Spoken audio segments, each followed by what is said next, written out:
A lot to talk about, including... I cannot believe you brought up the dunk contest. He did. Of all the things where we're having the LeBron versus Michael argument, he's throwing the dunk contest. My ears went up, too, because I was like, oh, that's the deciding factor. How about this? All I know is in June, LeBron James will be losing his 6th final.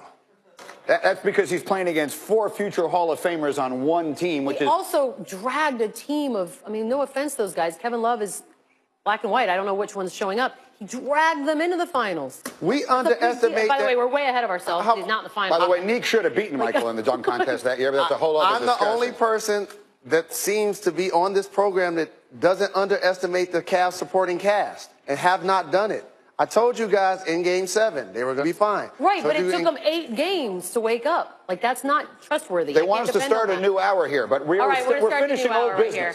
Let's do the Western Conference. This was the late game. Warriors-Pelicans Game 4. Andre Iguodala is in the starting lineup. Ladies and gentlemen, Warriors moving the ball very well throughout this thing. Iguodala finds Thompson. Corner 3. The Warriors' ball movement is terrific, and that's what Greeny just alluded to. When you have multiple players that can dribble, pass, and shoot, it puts the defense in an awkward spot. And then look, and by the way, wrong person open at the wrong time. And Iggy had time to direct traffic, figure out where he's going to go with it. Second quarter, Anthony Davis. Oh, Draymond's not going to be happy about that. Well, he's that looks really like a not. I didn't think he deserved a technical for that. I didn't think he deserved that. He was just showing the ref what he thought the push-off move was. I didn't think he deserved a tee for that. Draymond's tees sometimes are accumulations of a bunch of stuff. It's not necessarily that moment, but something else. Yeah, it's not his first time in front of the judge, Green. No, it's not. Durant with the dunk there later in the third. Draymond, Steph, 3. And with that, Steph moves into 3rd all-time for career postseason threes. I love that camera angle because you can see the constant motion of the Golden State Warriors offense. Screen, move, cut, getting open shot. This, to me, I just think this shot's amazing. Excuse me. Modern day George Gervin right there. Warriors put this one away. Let's hear from him. I try to tell myself that I'm at my best when I don't care what happens after the game, the outcome, or anything. I'm just my best when I'm free and having fun out there and forceful. I think that was the thing, and just try to play with force no matter if I miss shots or not. Just keep shooting, keep being aggressive. For the most part, you just try to find ways of space, give him room. You either set a screen, try to create a mismatch, you know, whatever the read is, and yeah, you just keep the game simple at that point because he's such a great scorer. You don't have to really overthink things at that point. You just try to get him to the right spot and let him do what he does. I like that. Keep the game simple. Avoid overthinking. I hope Ben Simmons was listening to that because I know like what you overthinking did is a problem for him on this one. So with the win, they're a game away from the conference finals, and some could probably make the argument at this point they're 9 games away from an inevitable championship. Is that the case? That is the case. If the Golden State Warriors are healthy, they're going to win this year's championship and be back-to-back champions. Not that the Houston Rockets won't be a tough opponent, not that LeBron James isn't having a terrific season. But when they're firing on all cylinders, they're virtually unguardable. Just think about what Steph Curry, a 2-time MVP, was saying at the podium. All we do is give him the ball and get out of his way. Mm-hmm. When you have the luxury of doing that, you can pick a matchup. And they did that with Kevin Durant versus Drew Holiday. Look, there are so many different ways you can go with this topic. And one of them is, I'm going to tie it back to what we were just discussing in the comparison of Jordan and LeBron. People can accuse you of being a prisoner of the moment for just reacting to what you're seeing. There's never been a team like this before, the team we're seeing with Golden State, unless you go back to the Celtics of the 60s that had this many players that are going to wind up in the Hall of Fame, all in their prime together at the same time. It's never happened before. So there's nothing wrong with saying it's as good a team as we've ever seen. Kevin Durant is as good an offensive weapon as has ever lived. Maybe he's not the best offensive player that ever lived, but he's as good as anybody. Who was better, Michael Jordan, Jerry West, guys who were just completely unstoppable? He's as good as anybody. So I said this last year at the time.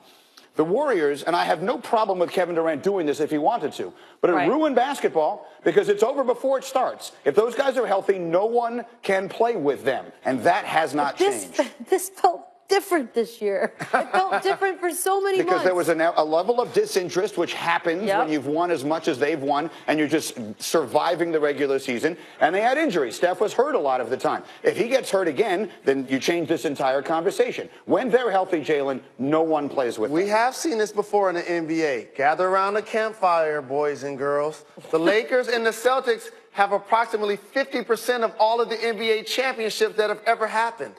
Dynasties have always been a part of the history of the NBA. It's just that now that we see the Golden State Warriors doing it, it's fascinating to us. And the last thing I want to make a quick point. We also recently have seen 2 All-NBA, 2 of the top 5 or 10 players on the same team at the same time. We saw it with Jordan and Pippen. We saw it with Shaq and Kobe. And so when this happens, this is when you get the results that we're getting from the Golden State Warriors. I understand that, but just to very quickly, and we'll get back to this later if we can, the way it came together is what changes people's perspective. Kevin Durant was the best player on another team, and then he went and joined them. It changes the way people look at it. LeBron James was the best player on the Cleveland Cavaliers.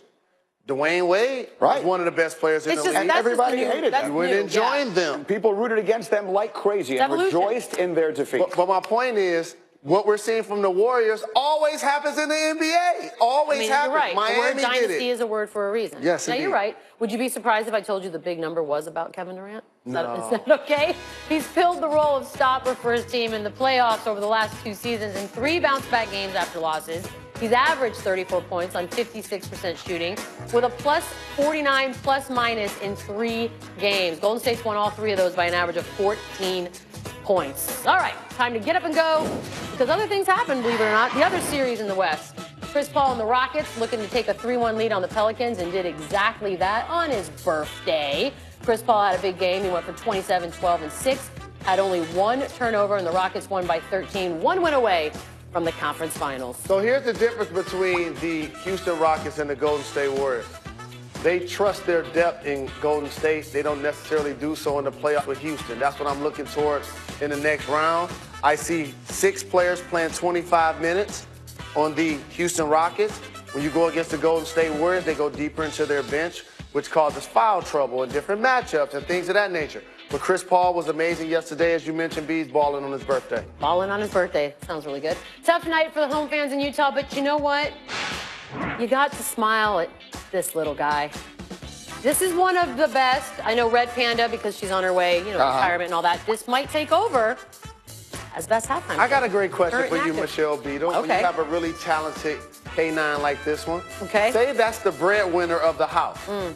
Do that dog get special treatment and carte blanche? How does that work? My dogs do nothing and bring nothing to the table, and they completely run the house. So I would assume this dog, is living large. Like royalty, living right? Large. By the way, bye dog. That's probably a service animal, by the way. I just want to throw that out there. Special, 15 strikeouts in just 6 1/3 innings pitched. Max Scherzer also making a little history yesterday. According to Elias, his 6 1/3 innings pitched are the fewest in a 15 strikeout since the mound was moved back in 1893, and the only other pitcher in that span to strike out at least 15 batters in fewer than 7 innings.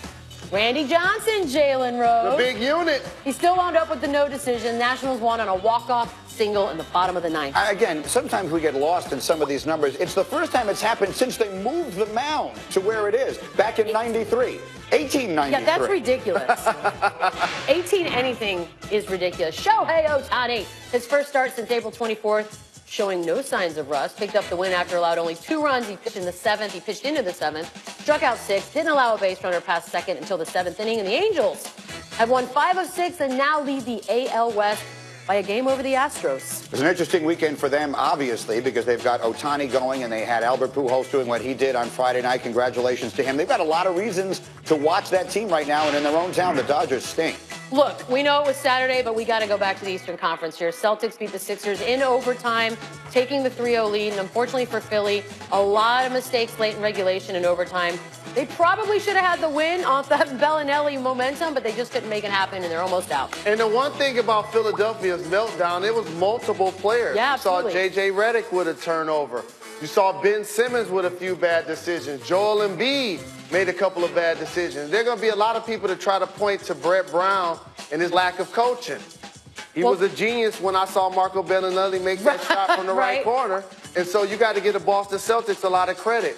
Plays like that you saw with Al Horford usually don't happen. Terry Rozier was hustling to the ball. He had the energy. He dropped it down to Jaylen Brown to tie the game. The Boston Celtics continue to be resilient on the road. You look like a genius because of the Al Horford stuff. That dude in the final 2 minutes of this game was ridiculous.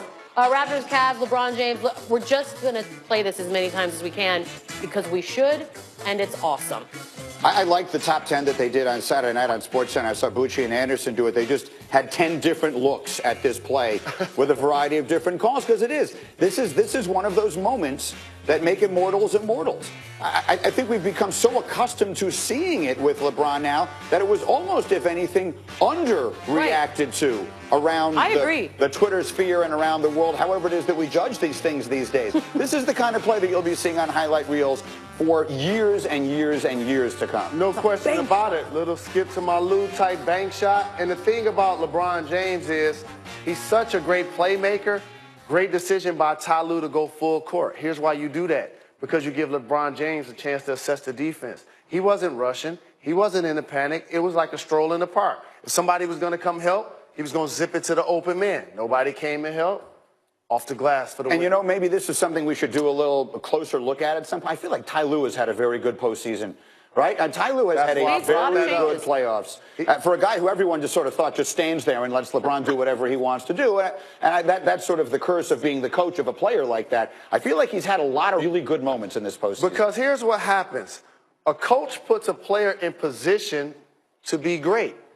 And so Ty Lue, little things like, oh, we're going to put Tristan Thompson in the starting lineup in Game 7. Yep. Or they get bounced in the first round, and the narrative totally changes for LeBron James. You're probably not comparing him to Michael Jordan at that point. Isn't it great how things panned out? This is not going to go away. I can see this is not going to go away. It's never going away, Greeny. Meanwhile, on planet Earth, we got a base runner from Seattle University.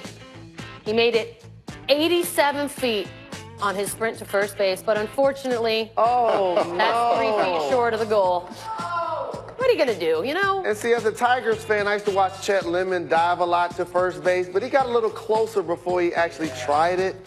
I used to coach little kids playing baseball when my son was a little kid. You're supposed to run through the bag.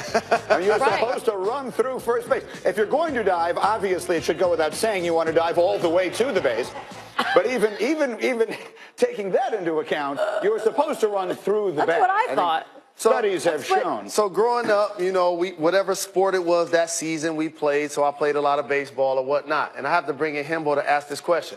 So do you think it's faster to run through the base or to dive? It's faster to run through the base. I just said that. I mean, it is.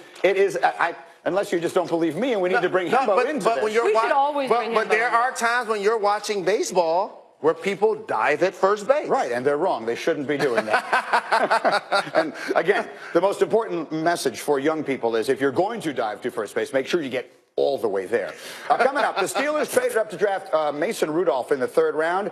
Ben Roethlisberger not excited and not interested in grooming the rookie to take over his job. That brings up more questions than it does answers. We will get to that in a moment. But first, we're going to play two stats and a lie. I'm going to read you 3 stats. One of these is not true, Jalen. Okay. Is the one that's not true that Steph Curry is first in playoff history with 4.2 three-pointers per game? Is it that LeBron's current scoring average of nearly 35 points a game would be his playoff career high? Or is it that Trevor Ariza has the best plus-minus of any player in the postseason this year? That feels one of like a those trick. Is not true. You're going to find Trevor out Ariza has to be true, or why would it be in there? Correct. All right. See, but that could be why Hembo's sneaky. I know. He's sneaky. Going to sneak that in. Time to go.